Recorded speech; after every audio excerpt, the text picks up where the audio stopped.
now in the end, it's going to command a premium. And so that's the kind of sweet spot of the whiskey world is you can make a good amount of money off your final product, but you can also go out of business along the way if you haven't understood the financials going in.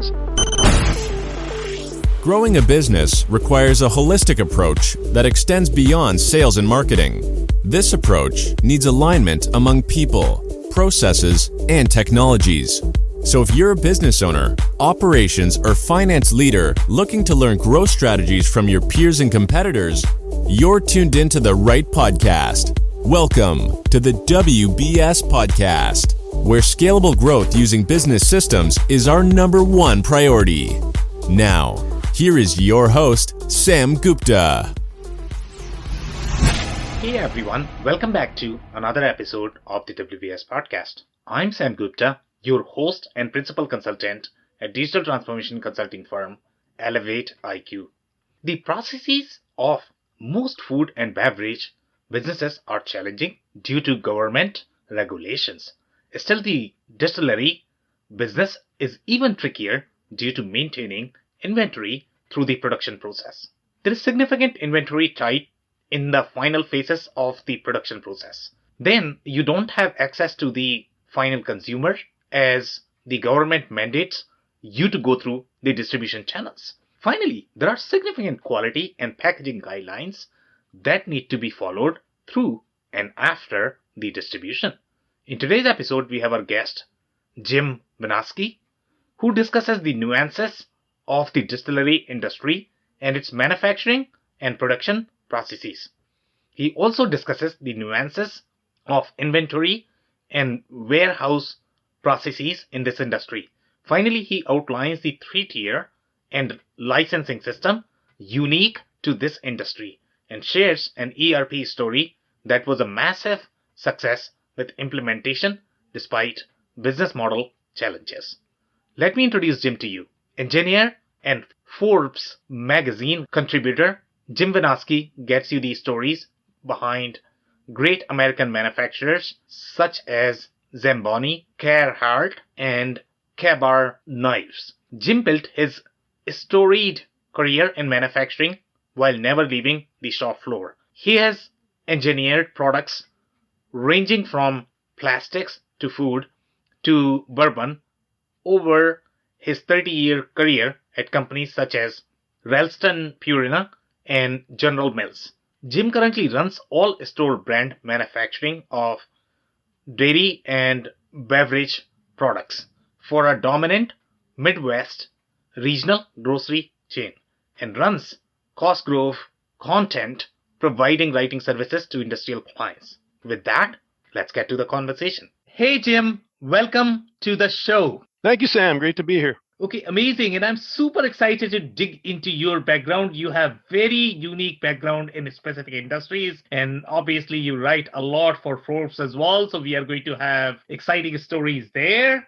Just to kick things off, do you want to start with your personal story and your current focus, Jim? Sure thing. Yeah. So my focus is manufacturing. I've spent 30 years in industry myself and got to experience a lot of cool things, mostly in food processing, but also in plastics and bourbon and other beverage alcohol. Then a few years ago, got the opportunity to start writing about manufacturing for Forbes. And so, I've gotten to experience all kinds of cool things myself, but any one person in manufacturing is only scratching the barest surface of everything that's going on. So now I get to explore things I've never personally experienced, but all over the map on manufacturing, whether it's Carhartt making workwear for our frontline workers or some of the new space companies launching satellites privately. So just really cool stuff. Yeah, and I am very interested in digging deeper into that. How do you go from manufacturing to writing? Because not a lot of manufacturers are used to of doing the content marketing. So we'll do that. But before we do that, we have one of these standard questions that we ask every single guest. And that is going to be your perspective on business growth, Jim.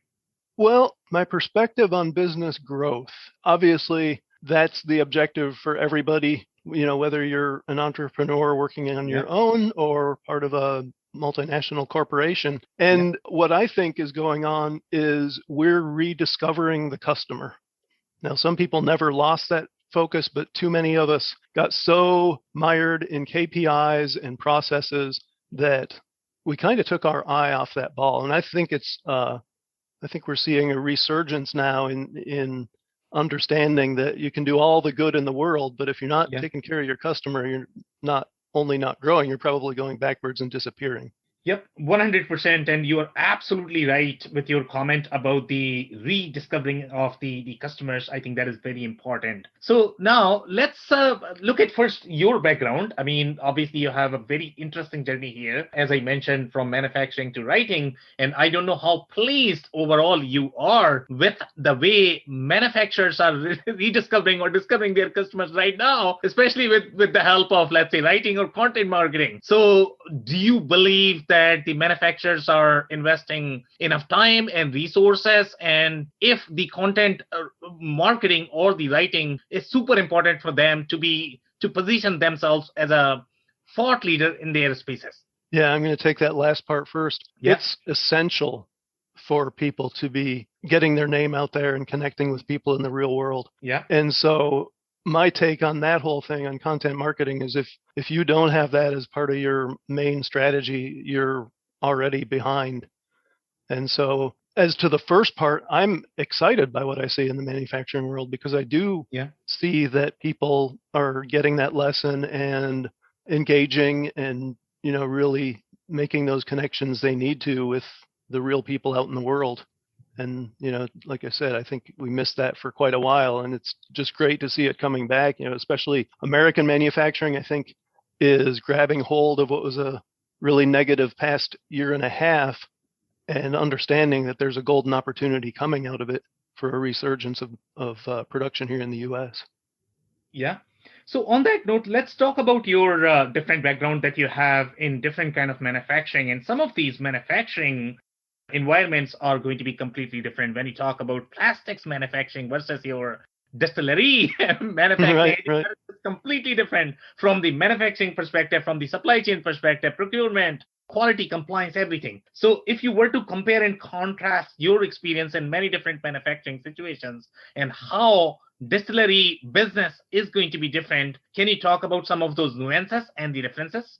Yeah, well, overall, you hear a lot about accelerating automation. Yeah. And I think a lot of people miss the point that manufacturing has been automating for a half century now. People talk about robots taking jobs.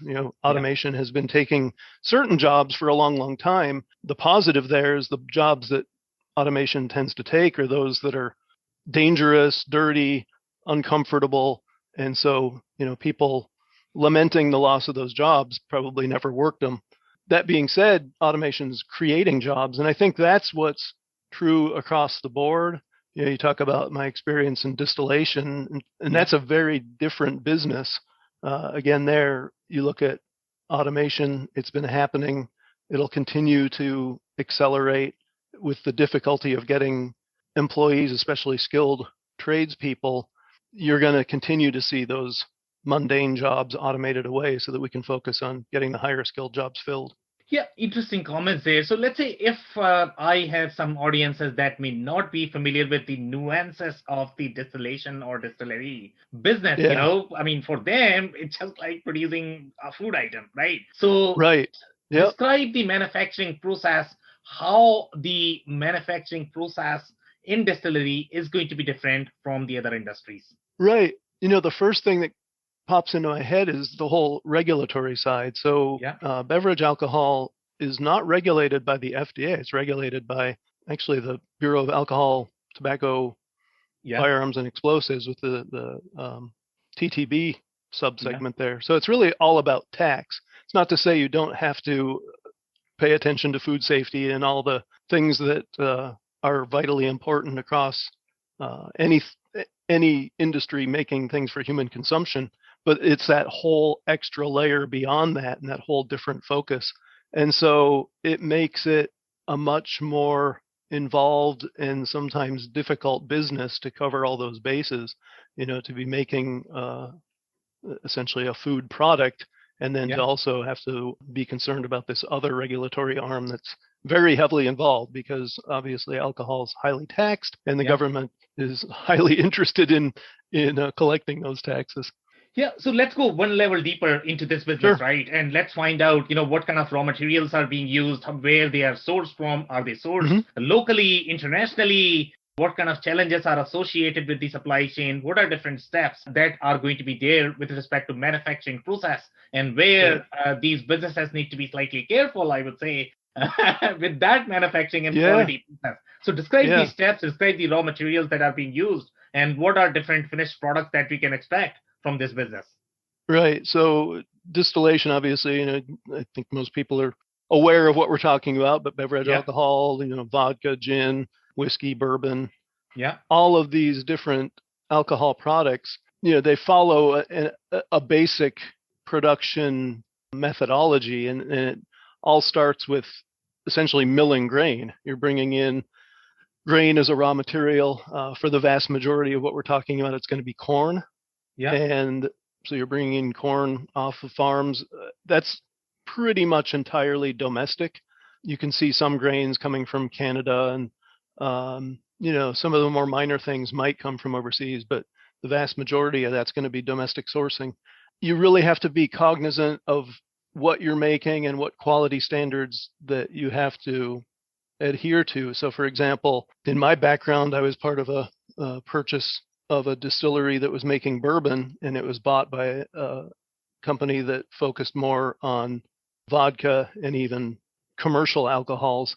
And the immediate change they made was in the sourcing of the corn, not understanding that it takes a whole different grade of corn to make high quality bourbon. And so that was a big misstep that cost the company quite a bit of money. So it's essential to understand what the quality levels have to be for those incoming grains, how they need to be processed. So again, you're milling them typically in-house, and then you're essentially making beer with it, right? We even call it beer in the industry. It's not the kind of beer you're going to want to drink when it's done fermenting just as itself. Yeah. But that's where the alcohol comes from. You're fermenting these grains and extracting the sugars and turning those into alcohol. And then where for beer and winemaking, that'd be the end of the story. When it comes to distilled spirits, now the next step is distillation. And so essentially you're boiling off that alcohol to concentrate it and get it to that higher proof level. And then also doing processing along the way. So if you're making vodka, it's a finished product coming out of the still. If you're making gin, then you have to introduce the spices, essentially the aromatics. If you're making whiskey bourbon, then you get the what you would call white lightning or moonshine. Essentially is the product coming out of the still. Then that has to go into a barrel and age for a certain amount of time. So it's a very involved process, a little bit of art and science mixed together, especially when it comes to things like whiskeys and bourbons and ryes.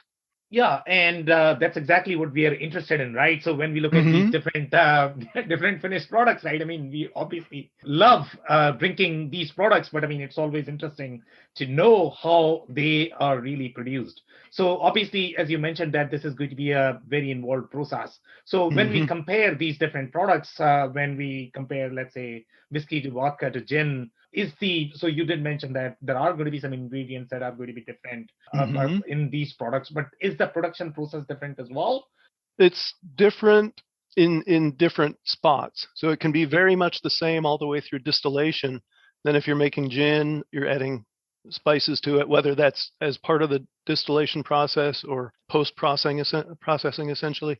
If you're making bourbon, again, you're making a different mix with the mash, the corn, and other grains that you're mixing together. And then you're distilling and putting that into a barrel. There are other alcohol products that go in barrels, but it's then a very involved understanding of how the barrel affects the liquid, age, type of barrel, conditions that the barrels are stored in, all kind of have their input into what the final product quality is. Yeah, so when we look at this industry and compare this with, let's say, some of the other manufacturing situations, and one of the challenges that I personally notice or see in this specific industry is going to be around the inventory, because you are doing Hmm. some of the unique things that you might not be able to do in other industries. For example, you are storing, let's say, your work in process or WIP for a very long time that needs to be accounted accordingly, especially in your distillation process. I don't know how long that process is, but you are not going to see the similar challenges in the other industries. So, from your experience, when you look at the inventory or warehousing processes of this industry, what are some of the nuances that you have seen in your experience? Yeah, so even going to the front end, you're bringing all these different grains and other ingredients in, and that's kind of typical food processing supply chain front end type stuff. The grains are going to be in big bins and processed through. You have to have the trucks that are bringing those in, and if it's a distillery of any significant size, that's a pretty constant process. And so understanding what the demands of production are, what the takeaway from your inventory is, how you replenish that. Those are all critical. Like we mentioned, there could be some of the ingredients coming from overseas, so you can get into those extended supply chain challenges. And then the back end, you kind of alluded to that. Some of the products wind up going into a warehouse sometimes for a number of years. And yeah, so you've got a tremendous amount of working capital invested, and it's important to understand the financials of that. Obviously, you've got a bunch of money you're going to have sitting there for a long time. Now, in the end, it's going to command a premium, and so that's the kind of sweet spot of the whiskey world is you can make a good amount of money off your final product, but you can also go out of business along the way if you haven't understood the financials going in. So it's a very different kind of supply chain thing for that particular piece of the beverage alcohol world. Other products like gin and vodka, again, coming pretty much straight out of the still, they can go and be bottled and sold right away. So most producers are doing a mix of beverages, obviously, and then they've got that immediate cash flow from those products that are bottled immediately. They can also then help invest into the brown goods that take longer. Yeah, so interesting comments there. And I actually did one of the episodes with another guy who had a lot of experience in the winery industry and the wine distribution business. Mm-hmm. Yep. And he mentioned a lot of different challenges related to sales and marketing. And I don't know how easy it is to predict the demand of these products. My understanding is that the sales and marketing is extremely hard, even in this industry. So, what are some of the best practices that you have seen from your experience in planning for the supply chain? Because, as you can imagine, you have a significant capital locked in your inventory. So, have you seen any specific best practices that these companies follow to make sure that they are not going to run out of working capital or the capital? So that brings up a whole other nuance of the alcohol world, which is the three-tier system. Yeah. And what that entails is there's the manufacturers, there's the wholesalers, and then there's the retailers. Yes. And no one company can be included in more than one tier. And so for manufacturers, that means there's this government-driven distance from your actual consumers. So your customer is that wholesaler that you're going to sell to, the middle tier. Yeah. And they're the ones who sell to the consumer. And so it's comparable to what most large CPGs deal with. They're not selling directly to consumers. They're going through retailers, your grocery stores and such. But it's important, especially if you're a small operator, to understand that there's going to be that distance in the beverage alcohol world. And that's that one added complication to really having the tie to your actual consumer, your final end user, to understand now what are the dynamics in the marketplace and how do you market, how do you predict. All of those things get a little more difficult with that. So there are some bigger challenges in getting into that business. The other thing is that the beverage alcohol world tends to be faddish. And so flavored vodkas were all the rage there for a while. You think back even years ago, you had Yeah. the wine coolers. These things come and go. And so it's important to be tied in very closely with the consumer to see when those things are coming and then when they occur, when they might potentially end. There are no magic wands for it. And Yeah. so it really is all about getting out there in the real world, interacting with people who are using your products and understanding what their motivations are and kind of what is happening in the overall marketplace that might drive different trends. And so, yeah, it goes back to that early point we made. If you're not tied in as a manufacturer with your end user, you're already going backwards. Yeah, some very interesting commentary there. And now I am going to bring another observation from the other episode that we have done. Especially here in Canada, it's a very different market. So what these wine distributors need to do is they are not supposed to be owning any sort of inventory. What they need to do is, for example, let's say if they are in Ontario, the LCBO is the Ontario organization that is supposed to be keeping the inventory. So when you are actually going to be importing this from a vendor, so you are responsible for sourcing that vendor, but you cannot keep that inventory. LCBO is going to warehouse that. LCBO is going to inventory that. And once you actually find the end consumer, then the consumer's name has to be associated with that transaction. Then you are going to book the transaction with the LCBO, but it is your money that LCBO is actually keeping because you have bought the inventory, but you cannot even touch that inventory. Now, this trend goes across the provinces. For example, let's say if you are in Ontario, you have to play by the rules of Ontario. If you are licensed to sell in Ontario, you cannot go to Quebec and sell that, right? So what is your observation in the U.S. market? Yeah, I'm sorry. I'm glad you brought up that we are looking at it from a couple different angles. But one commonality that I was kind of chuckling about there is government involvement in this world is pretty extreme no matter where you are. And so, yeah, that's a business reality we all have to deal with. It's interesting. It sounds like there might be a little more province control, province regulation in Canada than what we might see with the states in the U.S. Again, the federal government is the main regulator that I've talked about with the TTB. Not to say there aren't state laws that then can add to the complexities, even like when retailers can sell alcohol can vary, not only state to state, but location to location, what we call the blue laws, where a lot of places wouldn't allow alcohol sales on Sundays, for example. And there's still dry counties in the U.S. where you can't sell alcohol at all. And so, yeah, those kinds of regulatory challenges that other typical food manufacturers don't have to worry about in the alcohol world. You better be doing your homework and understanding all of those things across the board. Yeah, and how about the licensing? I don't know if you are going to be familiar with that. So let's say if somebody is trying to get into the distillery business, are they looking at the federal level, the state level to acquire the license and start selling? And I don't know if the manufacturing license is going to be different from your wholesaler and retailer license, because you did mention that there is going to be a 3-tier system. So my assumption is going to be that you need to identify first. You need to provide the information who you are going to be as the in the value chain before you can be granted a license, right?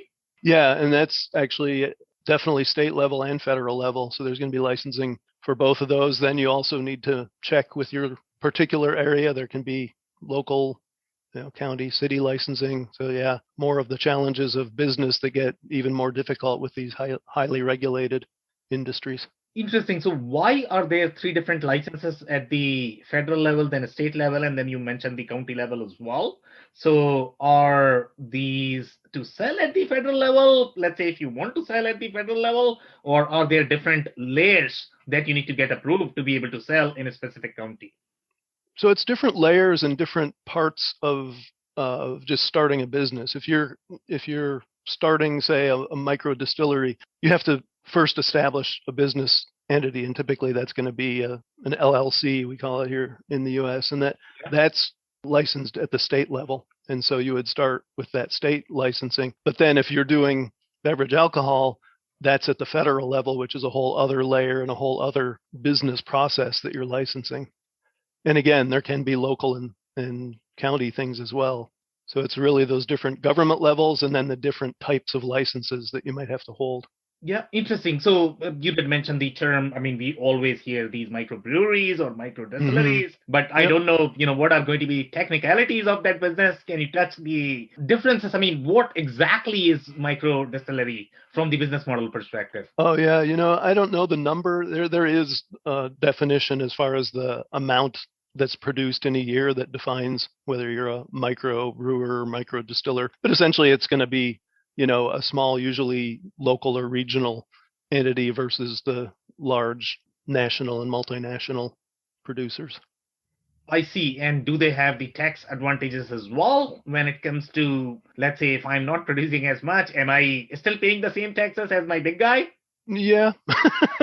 Again, the government wants its take, so you're Life still going to pay is the taxes. fair.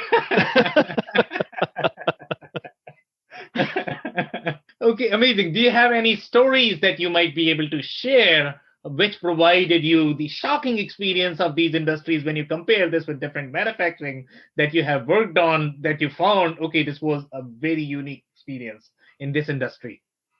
Well, yeah, I mean, it's obviously one of your focus areas is the whole ERP end of things. That's something that every business needs to look at as far as the desirability of that particular kind of program to help organize and run your business. And I had the experience of instituting an ERP at the distillery right when I started in the industry.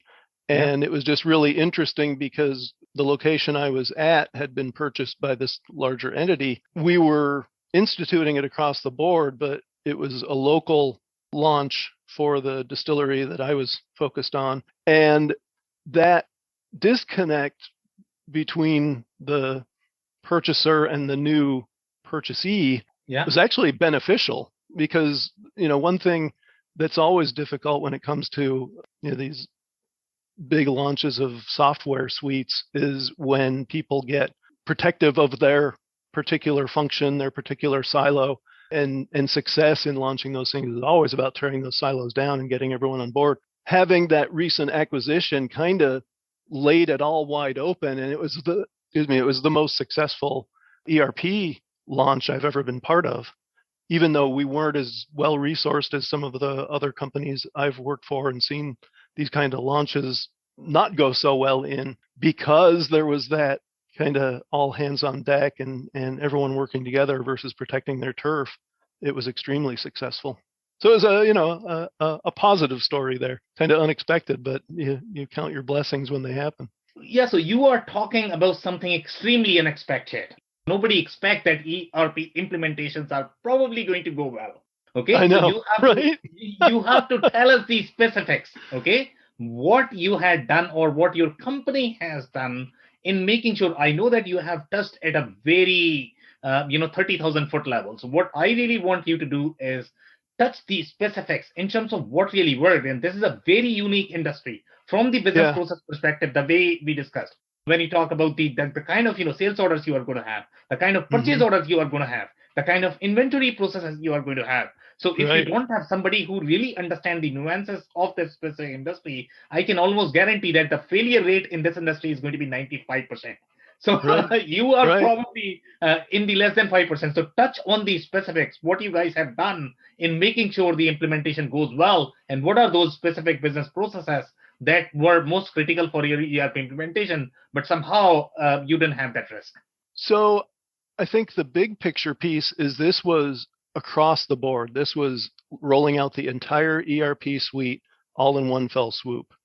I've seen so many places think that, if I just do it piecemeal and focus function by function, that's going to be more reasonable and more apt to succeed. And I'm no expert on these things. I've experienced a number of them myself, but I'm not an IT person by any means. But I'll tell you, my experience is that piecemeal approach only reinforces people like I said earlier, kind of protecting their turf and protecting their silo. So the fact that we were rolling out across the board at this location took in every function in the distillery. And so people knew that they needed to be on board and making sure this was going to work for them, or they were going to be the ones holding the bag if it went poorly.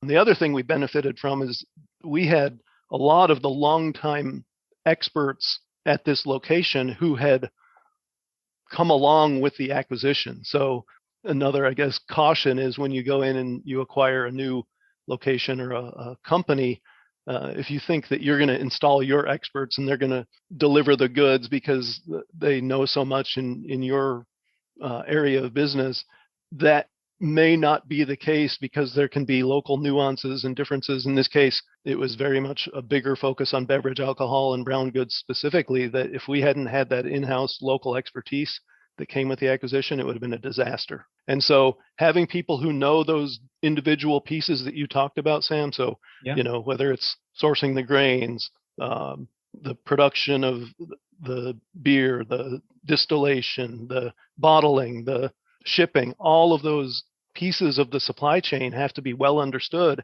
and be made part of that ERP implementation, or you're going to fail. Yeah, so another very interesting comment there related to the Big Bang approach. I want to make sure that, number one, I'm understanding the Big Bang approach because that is typically not recommended in the community. So when you talk about, bringing all of these functions together, that's one thing. And you find a slice, and a slice could be just one legal entity in your business as opposed to, let's say, rolling out across the corporation. Because if you do that, then the amount of testing that you need to do is going to be exponential. The amount of training that you need to do is going to be exponential. The amount of issues you are going to get on your first day is probably going to be exponential as well. Because when, let's say, if you have 5 different legal entities and now everybody's complaining, hey, I cannot scan this barcode. Hey, I cannot print this label. Right. Hey, how do I do this purchase order? I've never done this before in the system. My customer is knocking my door right down here. Okay, help me. So if you take the big approach, then you are looking at a significant spike overall in the number of issues and number of disruptions that you are going to face in your business. So when you talk about this Big Bang approach, are we talking about just one entity, a very thin slice, so that all of the departments are actually part of the transformation, as opposed to simply transforming, let's say, supply chain or marketing or sales? So what are we talking about when you talk about Big Bang here? Yeah, so in this example, it was across the board, all business functions, but it was for that site. Now, we did roll out across the entire business eventually, but it was site by site. So instead of doing a function by function rollout, it was just the local entity that did the ERP implementation for all functions for that site. Now, we had the advantage that the sites were fairly distinct and that could remain functional even though one had rolled out the ERP before another. That may not be the case in some business entities. And that's where it gets to be very difficult, because if you can't roll it out across the entire, say, corporation because of the sheer size and scope, like you just mentioned, you're almost forced into that function by function thing. And then it's a catch-22, because when you do that, you get the turf battles, you get the people, sticking to their spreadsheets, and you have that kind of do loop where you never quite get to the end of the implementation. So I don't know the answer for that, honestly. We, like I said, this was a blessing where we had some certain things that went our way, even some of it not necessarily by intention, but it does kind of highlight, the things that made it so successful for this particular entity. Kind of shines the light on some of the difficulties if it couldn't be implemented that way in other companies. Yeah, so that's very interesting comment again as well. And I am going to touch a lot of things from my experience. So let's say one thing that you mentioned is the sites being completely isolated, which is great from the implementation complexity perspective, because what you could do is you could roll out the implementation site by site without worrying about the other sites. But when you look at the actual success of the implementation, I'm talking about actual success. Okay. So when we look from the corporation perspective, typically, let's say, if you really want to realize the benefits of the ERP. Typically, those benefits are going to be when you have just one estate of your customers across Mm-hmm. the site. So I don't know if this is going to be unique to this specific business where each of the entities are dealing with, let's say, the specific customers or the vendors, and there is not going to be any sort of sharing between those entities. In most cases, in our experience, okay, when you Mm-hmm. talk about the multi-entity business, multi-site business, then what is going to happen in most businesses is, if I'm signing a vendor, then I need to sign a global vendor so that I can get the discount, and that vendor is actually going to be supplying the materials to all of those different entities. And if you don't do that, then what is going to happen is you will not be getting the discounts from your Mm-hmm. vendor, because now vendor is treating each of your sites as individual customer. From the vendor perspective, it's amazing, but from your perspective, it's a disaster, Right. right? The same thing goes for the customer as well, and the customers are not going to be happy that, what, Right. I am buying from 5 different sites and I am actually paying the same amount and I'm not really getting the corporate discount. So they are not going to be happy about it. So is this industry very unique that you don't have data sharing between the sites, or is you just didn't worry about that? I would say it's kind of both. So there was a fair amount of uniqueness to the sites as far as the customers they served and the companies they sourced materials from. There were commonalities, and in that case, what was vital, well, it was two things. One was involving those suppliers and customers and having them understand what was going on with rolling out the ERP and maybe having some different business processes location to location as that implementation occurred. But then the other piece was making sure that we were implementing across all sites in a reasonable time frame. Now, this company only had 4 locations, so it wasn't like, a multinational CPG trying to do it. Yeah. But I think even in the biggest company, if you're rolling out a new ERP, it has to be on a fairly tight time frame, or you do get into that bogged down mode of having suppliers and customers wondering what the heck's going on and feeling like they're being abused and maybe not giving you the kinds of agreements that you could otherwise get. Yeah, so in this particular case, I guess when you are doing the data sharing, especially when you are trying to identify that golden state of your customer, the golden state of your vendor across your system, across your sites, Mm-hmm. okay, in this particular case, you have to do some sort of pre-planning. You cannot take the piecemeal Absolutely. approach. If you take the piecemeal approach, then most likely what is going to happen is you will not have the centralized state, the source of authority for your customers and vendors, and the issues that you are going to run into. And again, I don't know if you are even sharing these SKUs between your sites, because let's say if I'm selling the vodka number one, I don't know what brand that is going to be. But let's say today I'm short of that and I'm asking my site number two to send me that vodka to me. Mm-hmm. Now, my site is not even going to recognize that because I'm probably going to have a different SKU number because my inventory is not centralized.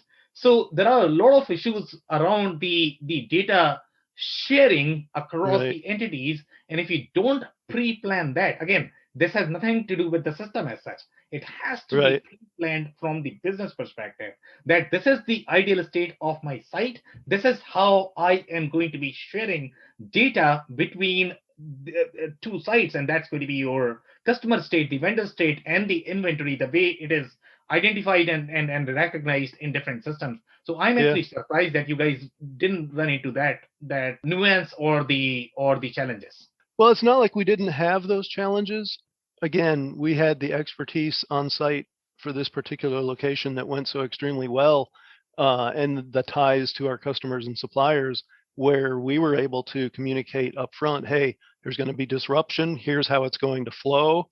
There are Yeah. going to be a few workarounds for a certain amount of time. But the key to that is having a plan where, okay, we're implementing it in this location on this set of dates, and then we're rolling to the next location on this set of dates, and have that complete visible plan that you can communicate to those business partners, both internal and external, to say there's going to be disruption, there's going to be headaches, and it's going to be confined to this time period.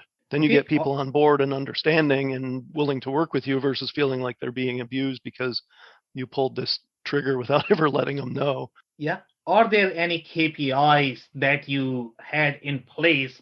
Number one, to monitor the ERP implementation to make sure that your business goals are going to be met. Are there any specific KPIs that you might be able to highlight for the distillery business? I don't think it was so much KPIs for that project as just that very definitive schedule and resourcing plan and communication plan.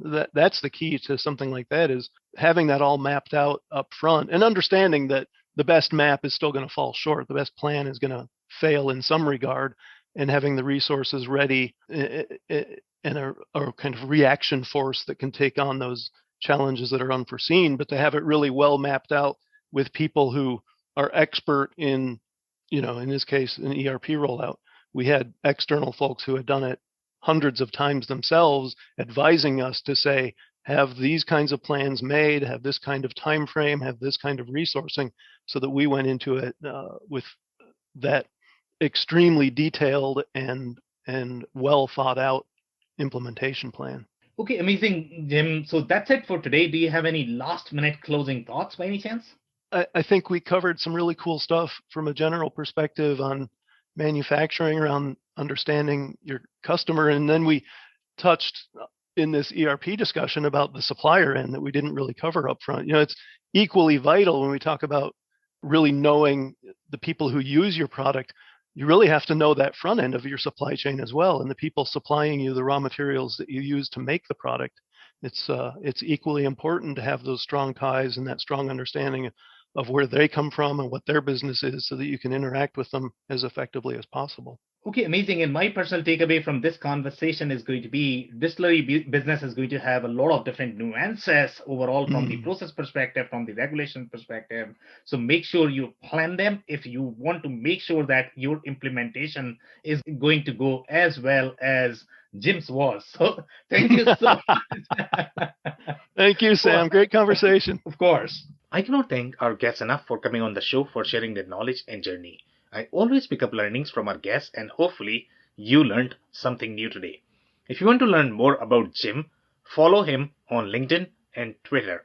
Links and more information will also be available in the show notes. If anything in this podcast resonated with you and your business, you might want to check other related episodes, including the interview with Nelson Abreu from 3050 Imports, who discusses the wine distribution, businesses nuances, and supply chain challenges.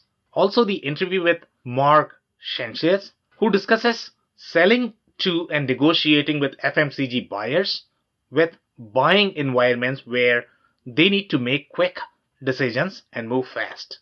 Also, don't forget to subscribe and spread the word among folks with similar backgrounds. If you have any questions or comments about the show, please review and rate us on your favorite podcasting platform or DM me on any social channels. I'll try my best to respond personally and make sure you get help. Thank you, and I hope to catch you on the next episode of the WBS Podcast. Thank you for listening to another episode of the WBS Podcast.